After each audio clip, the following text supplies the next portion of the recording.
Isso aqui, ó, o amor era tanto que eu tatuei, né? Tem alguns skatistas que têm essa tatuagem. E eu vi essa tatuagem numa exposição lá. Olha que loucura.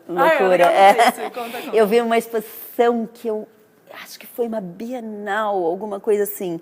Era uma foto do Shin, eu acho que era. Eu não tenho certeza se era do Shin. Acho que era uma foto do Shin, que eu vi o Yuppie lá na Bienal de São Paulo. E aí eu peguei e disse, eu vou fazer, porque isso representa muito o que eu vivo, né? Então, assim, eu começo sempre trocando uma ideia, bem informal, e a entrevista inteira é informal também, mas, assim, é uma curiosidade pra galera de casa meio que sacar de você o que é a sua essência, quem é você, se definindo. Difícil, né? É bem difícil, mas eu sou a mais comum das pessoas, assim, em termos práticos, em termos intelectuais, em termos emocionais, em termos espirituais. O mais comum sou eu, assim. Só que eu tenho uma coisa que me move, que é a curiosidade. Por isso eu escolhi ser jornalista, por isso eu escolhi o skate, por conta da curiosidade que me faz me movimentar na vida, eu fui fazendo escolhas a partir das coisas novas que eu fui conhecendo, né? E eu acho que eu sou se eu tivesse que me definir rapidinho, assim, eu diria que eu sou um ser humano comum, porém extremamente curioso. Aquela pergunta que todo mundo quer saber, você é uma gaúcha, né? Radicada em São Paulo. Como que foi essa aproximação do skate e essa coisa apaixonante? Tá. O skate é cultura de rua também. Quer dizer, a gente sabe que o skate é um esporte, embora haja contestações aí, né, nesse conceito de ser esporte, mas tanto que vai para as Olimpíadas, enfim. Mas também sabe que skate é modo de vida, é lifestyle e é cultura de rua, basicamente. E eu trabalhava, quando eu cheguei em São Paulo, em 87, com cultura de rua, mais especificamente com hip hop. Então, o rap, os b-boys, o grafite, eram linguagens que me eram muito próximas, porque eu já trabalhava com isso.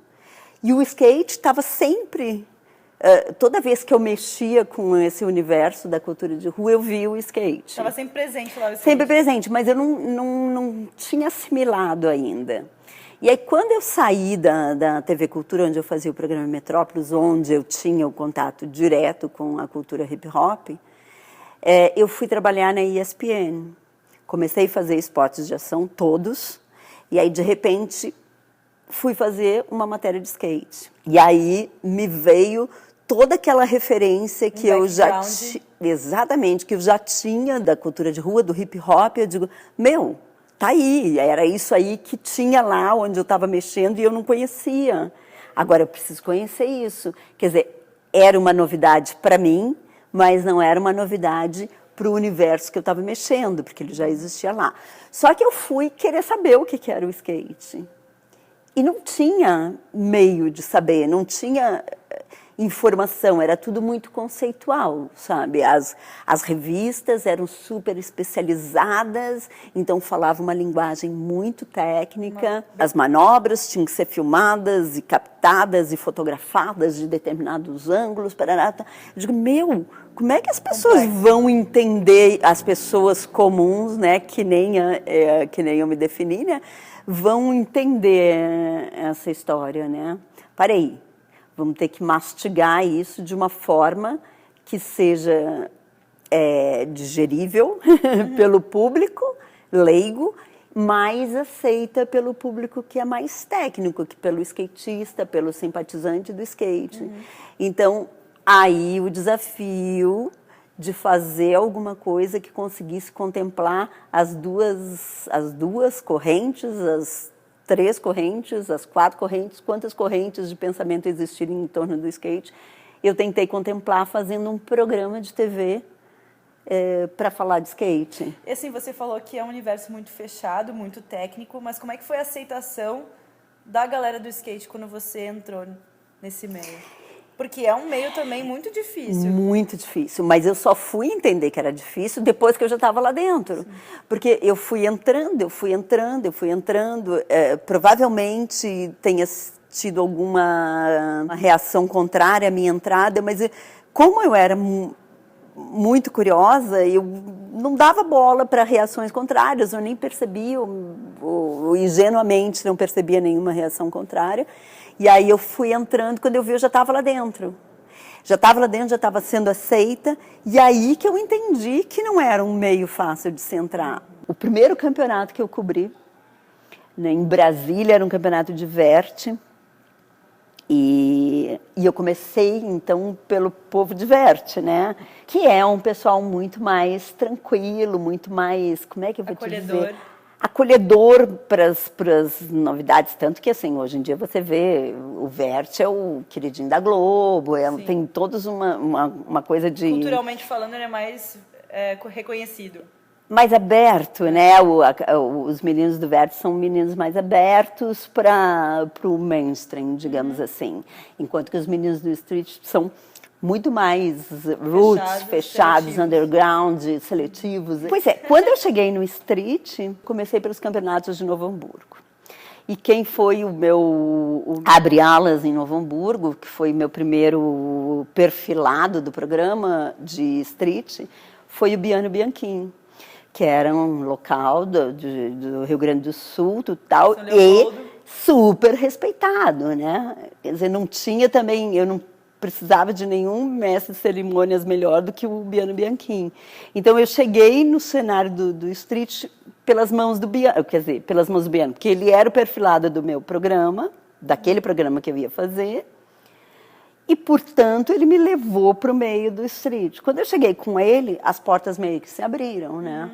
Foi muito fácil, né? Então, se o Biano me aceita, por que os outros não vão me aceitar, sabe? Se o Biano quer uma certa credibilidade. Que é o Dagger, né? Por que os outros não vão me aceitar, sabe? E aí começou a ter essa aceitação, começou a ter uma troca maior, sabe? E aí, no momento que eu tive uma rampa em casa, então isso se estreitou muito, porque daí esse pessoal estava na minha casa. E aí, andando de skate, comendo churrasco, tomando cerveja, trocando ideia, sabe? Quer dizer, passou a ser uma extensão do trabalho, passou a ser uma amizade, né? Cresceu o tamanho, a coisa cresceu de um tamanho tal que virou uma grande amizade. Eu tenho, até hoje, uma grande amizade com vários skatistas, embora eu esteja há praticamente 3 anos um pouco fora da cena. E como é que você enxerga, estando agora acompanhando de longe tudo isso, como é que você enxerga o skate hoje? Até porque a gente não tem aquele fluxo de eventos e campeonatos como tinha antigamente. Como é que você enxerga a cena hoje, falando no geral? Incrível, mesmo sem o fluxo de campeonatos, incrível como o skate é rápido, ágil, como tudo é muito dinâmico no skate. A quantidade de meninos novos que já apareceram nesses 3 anos, incrível. Isso também tem um fluxo muito grande de menina andando bem, se sobressaindo na cena e lutando por um espaço. Você consegue enxergar hoje, mesmo estando fora, assim, acompanhando de longe? Sim, as meninas, quer dizer, quando eu entrei, elas já existiam. A grande questão das meninas é o que a gente sofre como mulher, não só como skatista, né? A gente sempre é vista por um segundo olhar, né? Nunca é pelo primeiro. E assim, já existiam meninas andando muito bem há anos. Só que elas não tinham o espaço que elas mereceriam, né? E aí, com a abertura das cabeças, né, as meninas começaram a aparecer. Claro que tiveram meninas responsáveis, grandes responsáveis por isso, né? Como a Letícia, a Karen, que abriram caminho, inclusive na gringa. Quer dizer, tiveram que se posicionar, tiveram que deixar as casas delas, as famílias, e irem para um lugar para tentar conquistar um espaço que abriu para outras meninas, né? Mas elas estavam aí desde sempre, né? Antes delas tinham a Renatinha, a Mônica, tinha várias meninas que já faziam o skate ser também feminino, né? Ser também das mulheres, né? Você chegou a entrevistar muitas meninas. Teve alguma marcante, alguma história bacana para compartilhar? Tá. Foram tantas. Gosto muito de falar da Letícia, porque eu acompanhei a Letícia desde muito criança, desde molequinha, desde a Plasma, em que ela era patrocinada pela Plasma e ela tinha o direito de andar na pista a qualquer momento. E a Letícia era o horror da pista, né? Ela andava enlouquecida, ela era bem pequenininha, ela se vestiu com aquelas calças largas, camiseta 2 vezes, 3 vezes o número dela, e ela era pequenininha, então ela era uma zogue, assim, passando o tempo todo, andando muito bem, já bem pivetinha, assim. E aí você vai vendo a Letícia crescer, e aquele skate evoluindo, aquele skate desenvolvendo, e aí quando você vê a Letícia tá fantástica, sabe? Um mulherão andando de skate nas primeiras posições dos campeonatos mundiais. O fato de serem meninas dá um gostinho a mais, né? Porque elas são mulheres conquistando espaços que até então eram muito fechados, né? Assim como outros na vida, não só o skate, mas o skate também era fechado, por mais que tenha uma dinâmica fantástica, por mais que seja um esporte moderno, por mais que seja, ainda tinha os vícios do machismo. Eu acho que a gente poderia falar um pouco mais sobre o legado. Skate Paradise foi um programa muito importante para mostrar a cena do skate. Fala um pouquinho desse legado para a galera, porque tem gente que começou agora, não pôde acompanhar, até porque muita coisa se perdeu na internet, você vai lá, faz um search no Google, você não consegue resgatar essa história. Então, sim, é legal compartilhar um pouquinho de toda essa trajetória. Eu acho que sim, o Skate Paradise teve um papel muito importante quando ele surgiu, e eu acho que até na evolução dos 8 anos de existência do programa também, porque ele começou encarando o skate de uma forma diferente. Ele não começou como se o skate já fosse um assunto dominado por todo mundo. Ele sempre tinha os 2 lados dentro dele, né? Para pessoas leigas e para pessoas que já estavam ali dentro, embora ele atendesse bem as pessoas do mundo do skate. Então, quer dizer, dava aquela sensação de que você estava falando de um assunto com um enfoque sob o ponto de vista do skatista, mas ainda dava uma chance de quem não estava dentro do skate ver. Então, isso que eu acho que é o grande legado do Skate Paradise. E ele era um programa jornalístico, coisa que poucos programas, até hoje, você vê na TV brasileira. A principal coisa, o principal foco era o conteúdo. Não era a estética, embora a gente estivesse na televisão, não era a estética da apresentação do skate, não era a estética, não era a super luz, não era nada disso, era o que estava sendo dito, isso que era o mais importante. E aí, assim, e uma das coisas que eu me lembro bastante é que eu entrevistei skatistas ao longo desses 8 anos. E assim, no começo, o cara não conseguia nem trocar uma ideia, nada. Formar um raciocínio, sabe? Elaborar um raciocínio. E esse mesmo cara, ao decorrer desses anos, lá em 2014, esse cara já tinha teorias muito bem embasadas na experiência que ele já tinha, só que ele não conseguia verbalizar. E eu acho que o Paradise ajudou muito isso, sabe? À skatista, conseguir verbalizar o que ele fazia no skate. E ver por trás daquela manobra tudo que tinha. Porque não é só você fazer manobra, né? Você precisa, desde a questão científica, né? O seu cérebro trabalha de uma maneira tal para você movimentar com seus pés uma tábua, sabe? Você tem que ter um equilíbrio emocional muito grande para se manter equilibrado dentro do... Quer dizer, tudo que cerca o skate, que não é só a manobra. É a criatividade, Você é o tem estilo. Sim, tudo que você olha em volta, tudo que faz parte do seu mundo que você tem que jogar ali naquilo que você está fazendo. E aí, de repente, eles conseguiram verbalizar. E quando você verbaliza, você assimila as coisas, né? É muito mais fácil de você assimilar. E muita gente não tinha nem noção de que isso acontecia consigo mesmo. Quer dizer, Muitas tinha, vezes mas não porque conseguia. não tinha uma oportunidade para botar Sim, isso para fora. exatamente. E eu acho que essa foi muito a função do Skate Paradise. Ele era o veículo, era o canal e era o jeito que os skatistas tinham, as skatistas tinham, de contar para o mundo o que eles estavam fazendo em cima de um skate, sabe? E a gente dava esse espaço com total convicção que era o melhor a ser feito. Quer dizer, quanto mais você pensar sobre as coisas que você faz, quanto mais você raciocinar e puxar referências do seu mundo para aquilo que você está fazendo, mais complexo, mais bonito, mais importante aquilo se torna. É uma composição. Né? Exatamente. Tanto é que muita gente fala, nossa, a Helga ela é muito mais skatista do que alguns manobreiros por aí. E é bem isso, é você entender a essência e viver daquilo. Exatamente, porque a gente ia fundo nessa questão, né? E eu não admitia que uma pessoa não conseguisse pensar a respeito do que estava fazendo, né? Então, por exemplo, se eu tivesse que levar, a pessoa era tímida, não conseguia falar, não conseguia elaborar o raciocínio, mas eu puxava tanto dela, que de repente ela estava falando.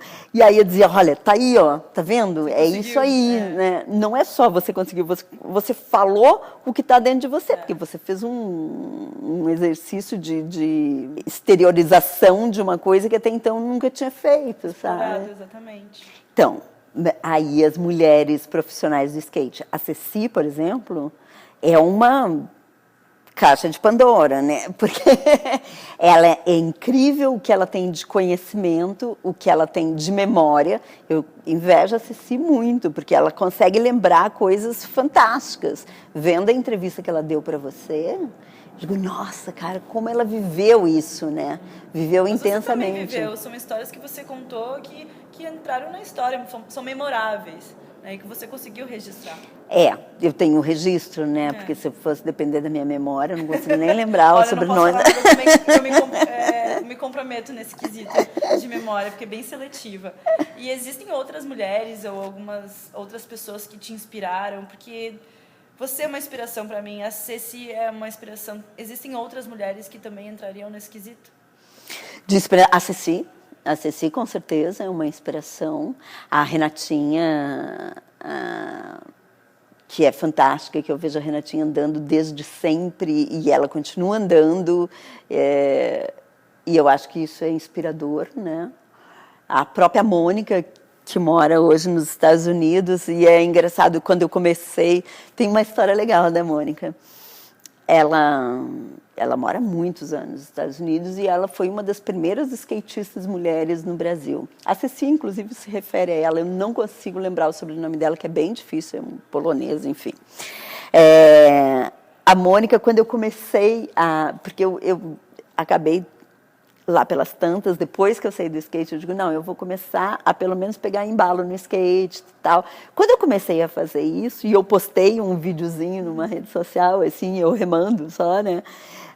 A Mônica foi lá e me colocou num grupo de skatistas, mulheres lá da gringa, em que ela fazia parte e tal, e aí todo mundo trocando ideia e dando força. E ninguém, assim, tinha pessoas que andavam super bem, mas tinham pessoas que eram da minha idade, sei lá, entre 40 e 50 anos, andando que nem eu e numa boa. E aquilo foi tão estimulante que eu continuei fazendo, justamente porque ela me colocou nesse grupo, porque eu tinha o apoio dessas outras. Mais ainda. Sim.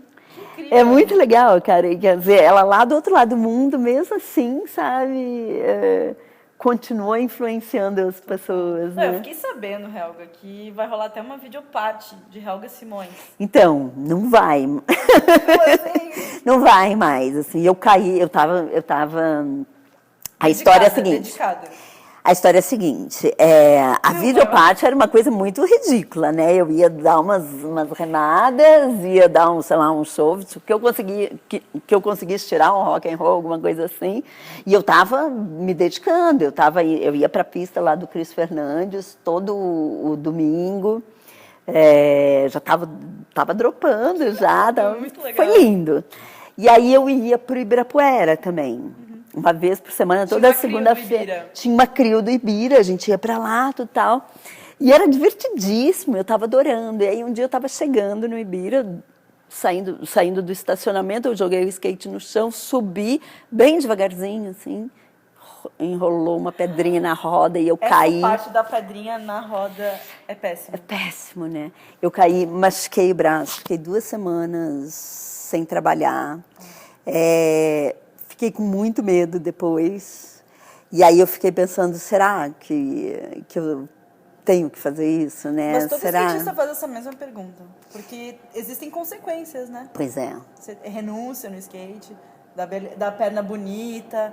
Pois é, cheia de hematoma, né? Não é essa a minha questão, né? Sim, claro, não é nenhuma questão estética. Questão saudável para poder continuar trabalhando.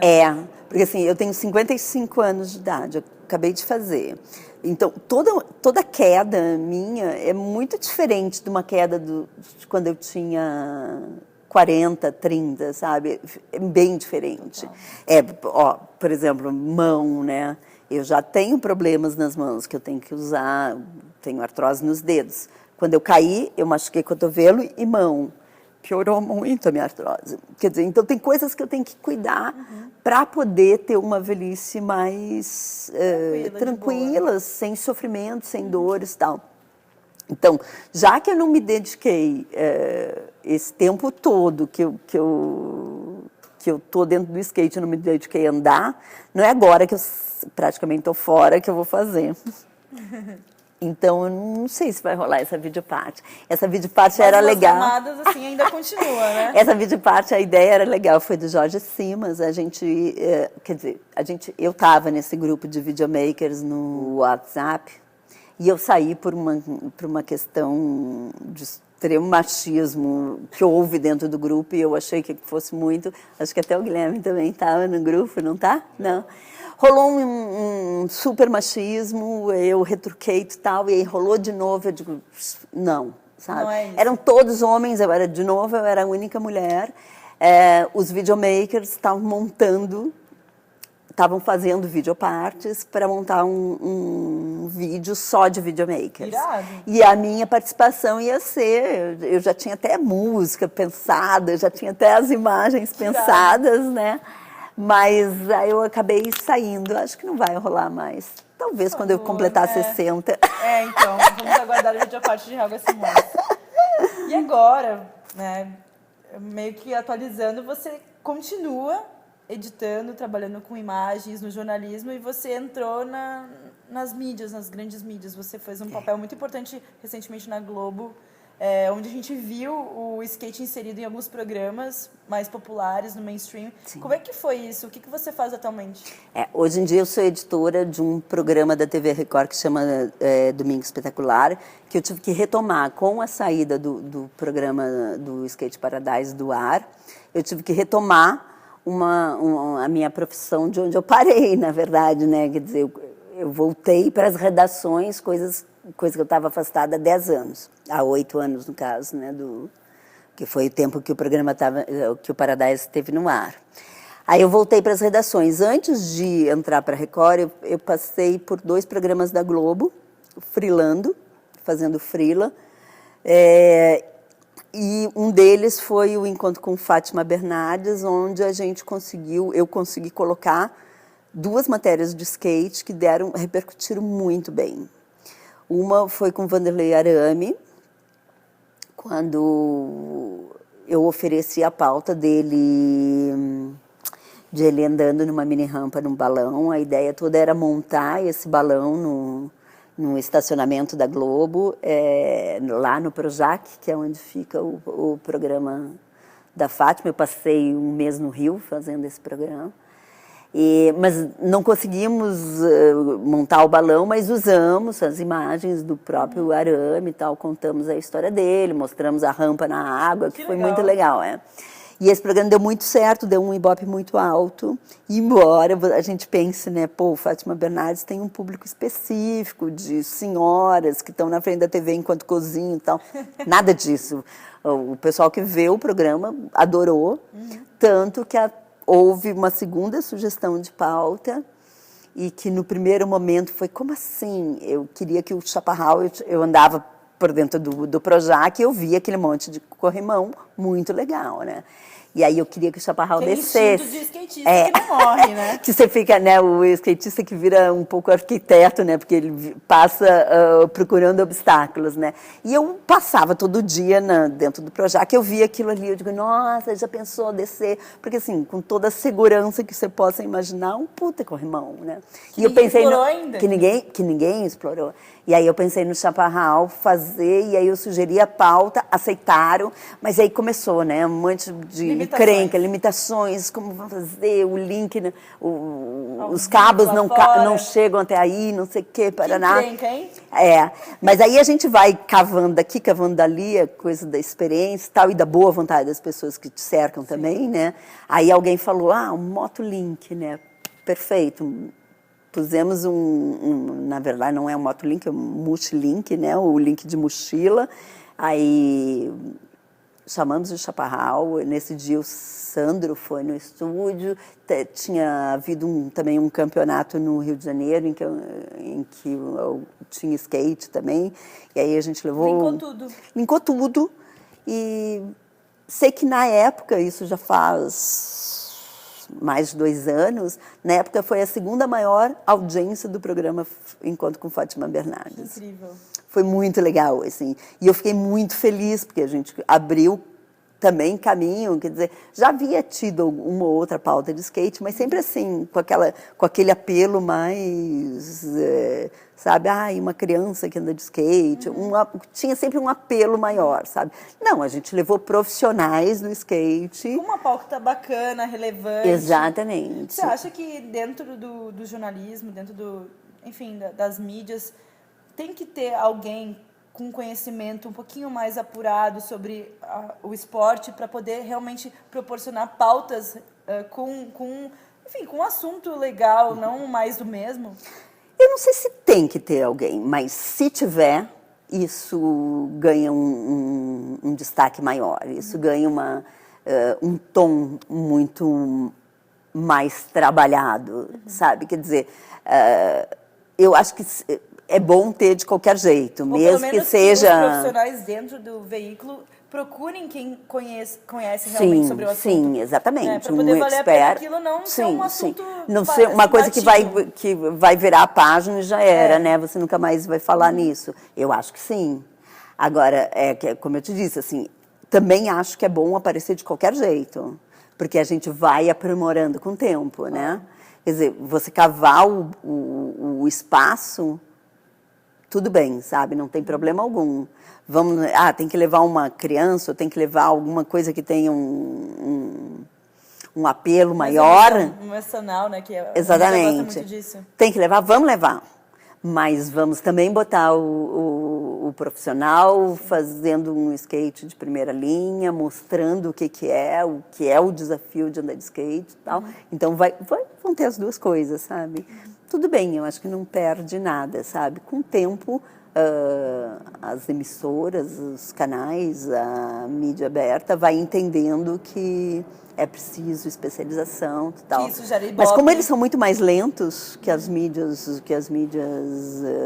novas, né? O processo deles é mais... nosso, porque eu estou dentro, né? O nosso processo é muito mais lento do que Mas o legal é o resultado que eles enxergam, que dá Ibope, tem interesse. Sim, sim. E não é um pouco Ibope, né? Eu acabei de dizer, né? Foi o segundo maior Ibope do programa desde que ele tinha entrado no ar. Quer dizer, foi algo bem significante, né? E hoje você está na Record. Hoje eu estou na Record. O programa que eu faço é um programa que é bem tradicional, ele é bem... tem uma estrutura que pouco dá para se mexer, assim. Mas eu já tentei algumas vezes inserir um pouco, inserir um pouco de skate. Eu acho que uma hora eu vou conseguir. Olha, pautas é o que mais tem, né? Pois é. Volta e meia eu sugiro alguma coisa que tenha um pouco do apelo necessário para o programa. E vamos ver, uma hora vai rolar. Eu vou contar para vocês quando rolar. Você acha que agora com a pauta, ou melhor, você acha que agora com o assunto Olimpíadas a gente vai conseguir mais espaço nos meios de comunicação?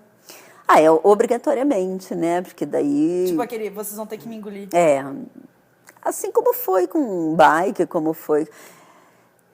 a polêmica da entrada do skate nas Olimpíadas e o órgão que iria representar o skate também foi uma batalha grande de sugestão tal para ver se a gente conseguia fazer uma discussão a respeito desse tema. Não consegui, mas eu acho que assim, na mídia foi bem tratado isso, apareceu em vários veículos. E eu acho que agora que o skate está nas Olimpíadas, efetivamente, a partir de 2020, isso vai ter que ser mostrado, não vai ter jeito, né? E agora, a Helga tem alguns projetos, tem algumas coisas aí, novidades para compartilhar? Poxa, é chato dizer que não. Eu acho que você deveria realmente voltar a pensar na videoparte. Pois é, eu preciso criar coragem, perder o medo. Porque é difícil, viu? Com as limitações físicas fica mais difícil. Talvez me empolgue agora, depois dessa entrevista. E eu queria que você finalizasse meio que descrevendo do fundo do teu coração o que significa essa piração que o skate é na tua vida. Então, eu acho que o skate me trouxe uma emoção a mais na vida, sabe? Me colocou de novo na rua, que era uma coisa que eu, teoricamente, tinha saído com a mudança, com a saída do hip hop, tal, desse universo do hip hop, o skate me colocou de novo na rua, e eu acho que na rua é onde estão as coisas, se você for pensar, a moda começa na rua, as coisas que vão para as redes sociais, todas começam nas ruas, os conceitos, o modo de viver, o modo de agir, tudo começa na rua, e o skate me levou para esse lugar em que as pessoas estão, e é onde a gente deve olhar, onde a gente deve se deter para entender as mudanças, para entender as novas formas, para entender os novos jeitos de olhar o mundo, né? Então, eu acho que o skate foi o responsável por isso, e isso é impagável. Eu prezo muito e me abriu a alma e o coração novamente. Uau! Obrigada. Obrigada a você. Sempre. Vamos andar de skate. Vamos andar de skate juntas. Vamos. Que daí juntas a gente faz uma videoparte. Eu junto as minhas, você junta as você tuas. Também tem um quê de videomaker também, né? Um pouquinho. Valeu. É nóis. A gente tem que ver se aquele grupo de videomakers machistas... Agora a gente só vai ter de mulher e se tiver um videomaker vai ser o Guilherme. Só. E ele vai ficar bem Acho que a gente devia montar um grupo de videomakers meninas. Eu também acho.